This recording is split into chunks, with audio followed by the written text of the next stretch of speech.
So in this lesson, we're going to look at something which is called isomerism. Bit of a funny word, but don't worry, it's pretty straightforward. So isomerism talks about molecules which are the same,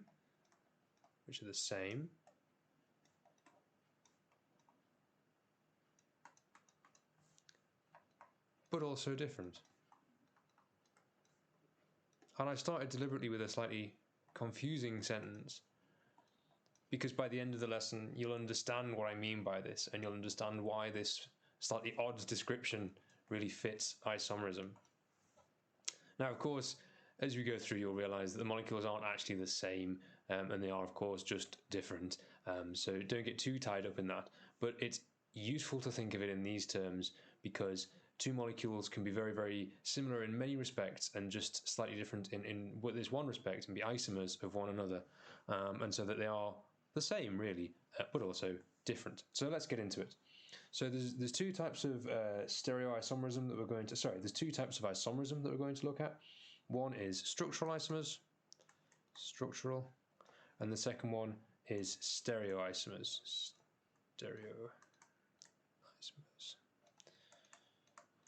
And these two types are what you need to know for AS level AQA chemistry. So firstly, we're going to look at structural isomers.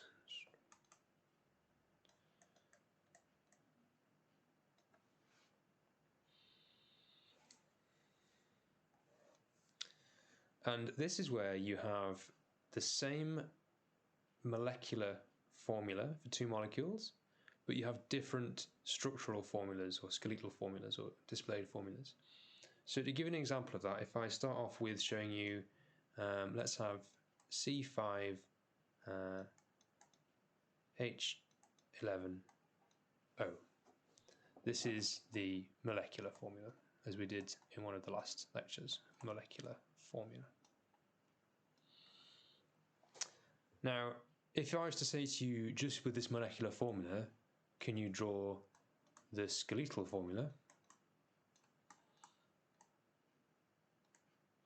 You don't really have enough information because you don't know how these atoms are arranged in space.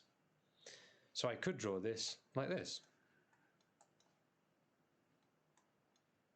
Oh, beg your pardon, this is wrong, this should be a 2. It can be drawn like this.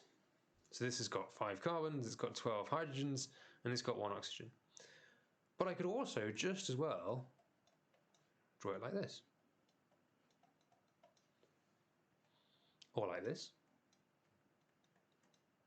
You get the idea. I could go further, I could do this.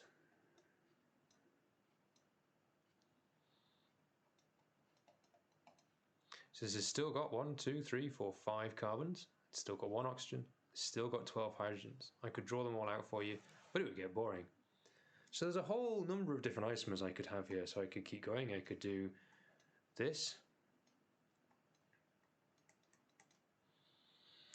Or I could do maybe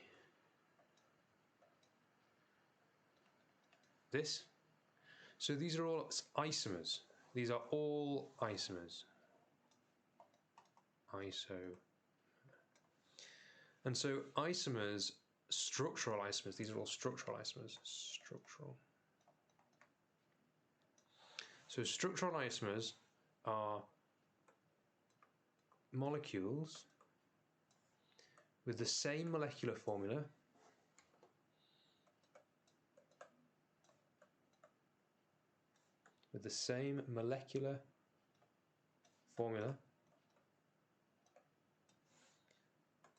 but, and this is where they're different, but with different arrangements in space. This is structural isomers. Molecules with the same molecular formula, so that's up here, C5H12O, but with different arrangements in space. So their structures vary, but the atoms that they have within the molecule, the molecular formula doesn't change. And we can describe these structural formulas using the naming rules using the nomenclature that we discussed in our first lecture. So this first one, this is pentane, because there are 5, 1, 2, 3, 4, 5. There are 5 carbon atoms. Pentane, 3, because this is on the third, 1, 2, 3 is on the third carbon atom. Pentane, 3-ol, and it's ol because it's an alcohol, OH. This next one is pent, because it's got 5 carbon atoms, and 1-ol, because the alcohol is here. Now you might be thinking, hold on a minute, before you were numbering this like this, 1, 2, 3, 4, 5. So why isn't this pentane 5-ol? It's a good question, and the reason that we do it like this is we always just have the smallest number here that we can. So you always just count along from the end that the functional group is closest to. So that should give you a clue as to what this third one is going to be called, because again we've got pent, because it's got 5 carbons in a chain, pentane, because it's going to be an alcohol, pentane, 2-ol, because the alcohol is on the second position from the end closest to it. Not pentane 4-ol, because you haven't counted from the other end, because it's the smallest number that we want to end up with. We want to end up with this being the smallest we can when we order the numbering. So then this fourth one, this one is a little bit different, because I've now not got a chain of carbon atoms that's 5 long, I've now got 4. So this now, the root of this is not pent, but but. So butane, 1-ol, because the alcohol is in the 1 position. But I've now got this, which is a methane. I've got a carbon here and 3 hydrogens, although I haven't drawn them. So this is methane. And when we write this in a name, we call this methyl. So this name becomes methyl butane 1-ol. And because the methyl is in the 3 position, this is 3, running out of space, 3 methyl butane 1-ol. So it starts to get a little bit complicated. And over here, we use the same thing, and we've got here 1 position, 2 position. So here we've got 2 methyl butane 1-ol. And this last one, a little bit more complicated, but don't worry too much about this. You won't be asked to name this probably. But this one, again, has got 1, 2, 3 carbons, 4 carbons in the longest chain. So this is 3 methyl butane 2-ol. So here are some of the structural isomers of C5H12O. So with that information, you should be able to take any molecular formula and draw all of the isomers of it if you have long enough. Some of them take longer than others, and some of them are pretty straightforward. This one was a little bit complicated, so there's 6 structural isomers I've drawn very quickly here. But you should now be able to look at 2 molecules and tell us whether or not they are structural isomers, because if they share a molecular formula but have different arrangements, then they are structural isomers. So this is the easy form of isomerism, structural isomerism. Let's move on. Let's look at something a little bit more challenging. So here we go. We're going to look at stereo isomers. Now you might know that stereo means 2 or both sides. Okay, so that might give you a clue as to where we're going here. And to explain this, we need to do a little bit of background. So if I have a carbon-carbon bond like this, this bond exists pretty much in the middle of the 2 carbons. So if I draw where the electrons sit, they're kind of in this sort of shape. So the electrons sit between the 2 carbons pretty evenly. But if I have a carbon-carbon double bond, what happens is that the first bond that I've drawn here is in the middle still. In fact, let's switch colours here. So let's go for a nice blue for the first bond, and then a turquoise for the second one. Carbon, carbon. So my first bond here is this one again, so it's exactly the same as above, so it's the same single bond that joins the 2 carbon atoms. But then the next one, the double bond, exists above and below the carbon atoms, like this. So I call this one the Hamburger Bond. That's not his real name, by the way, just in case you were wondering. So we have this bond in the middle is one of the bonds, and this other bond on the outside is the second bond. So this one is bond 1, and this one is bond 2. So this is why it's a double bond, okay? And this second bond, the one that I'm highlighting now, this is called a pi bond. That's its real name. Don't get confused, pies and hamburgers. And this blue one is called a sigma bond. Okay, so if I've used the Greek letters, but if I write that out, it's pi, pi, or sigma is sigma. So sigma and pi. And you might be thinking, why on earth is he telling me this? This is boring, but this is relevant here, because what this means is that if you imagine this bond here sitting flat above the carbons and below the carbons here, like the bread in a burger, what it does is it prevents the carbons from rotating freely about this bond in relation to one another. So this carbon on the right of the upper pair, so the one that I'm drawing the green circle around here, this carbon is free to rotate around this bond. So I can pick this carbon up and I can spin it around the bond as much as I like, and it'll just keep going forever, and it's always spinning. But this carbon in the orange I'm pointing to here, this cannot rotate about the bond because the hamburgers are stopping it. The hamburgers are there stopping it from twisting. So what this means, again, you might be thinking, why on earth is he telling me this?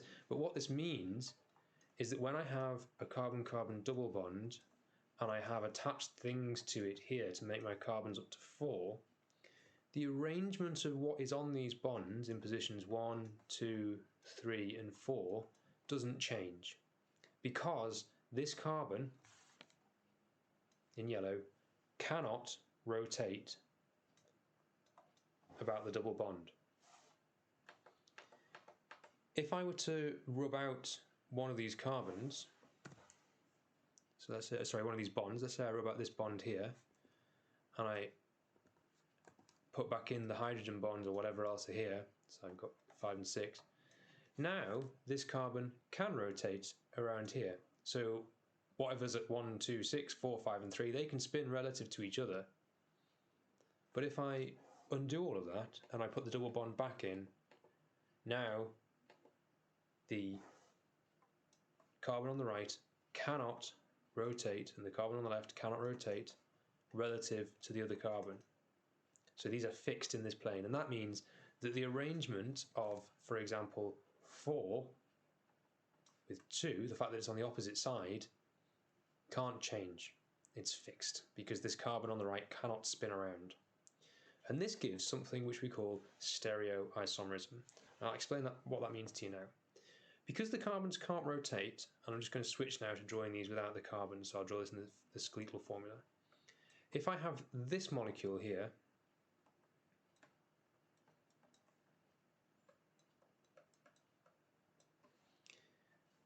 you can see that it's got the same structural formula as the one on the right. So the connections are the same. Every atom is still connected to the atom it was connected to before. It's got the same molecular formula. The molecular formula is going to be C, 3, H's. I've got 3 here. And then I've got 1 here, and I've got 1 here that I've not drawn because I'm using the skeletal formula, and I've got 1 down here. So I've got 1, 2, 3, 4, 5, 6. So I've got 6 hydrogens. So I've got 6 hydrogens, H6. And then I've got 1 oxygen. So my molecular formula for both of these is C3H6O. And my structural formula hasn't changed because these have still got the same connections between each of the atoms. But what has changed now is that these are not the same because I've put the groups on the double bond on opposite sides on the left and on the same side on the right. And because this carbon bond here can't rotate and this carbon bond can't rotate, they have no way of getting into the same orientation. If you could rotate around there, then I could just move on the left-hand one, I could just move CH3 so that it was down here and get rid of it altogether from here. And now they're the same. It's just flipped upside down. But because I can't do that, these are different molecules, and these are isomers of one another. These are stereoisomers. These are stereoisomers. Oops, stereoisomers of each other. Now, we have a naming system for these, you'll be pleased to learn. And the naming system is that if the groups are on the opposite side, we call it E, and if they're on the same side, we call it Z. Now, don't worry too much about where these come from, but just remember that opposite is E, and the same side is Z. Now, I've shown you fairly straightforward ones here, but what if it was a bit more complicated? What if it was, for example, more like this?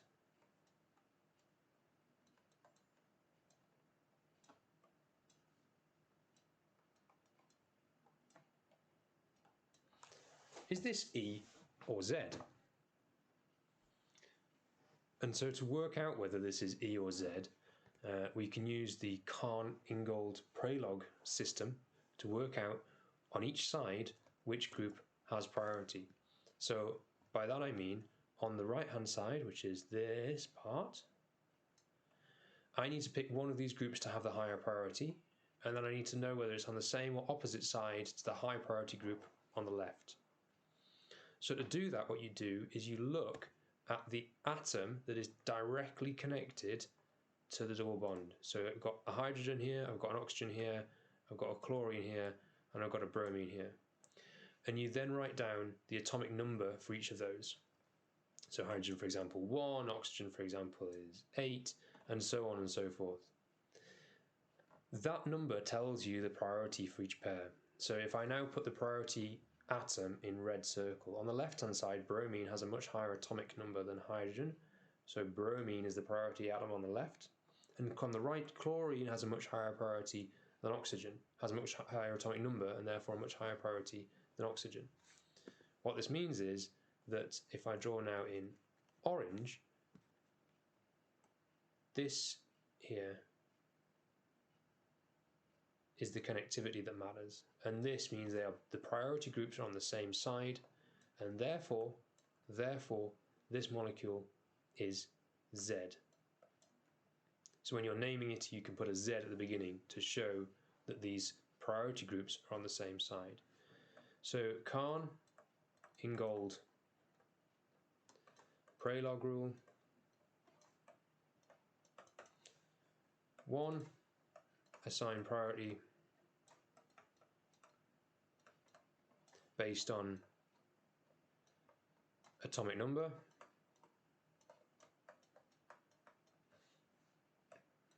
2. Decide E or Z from highest priority groups. Highest priority groups.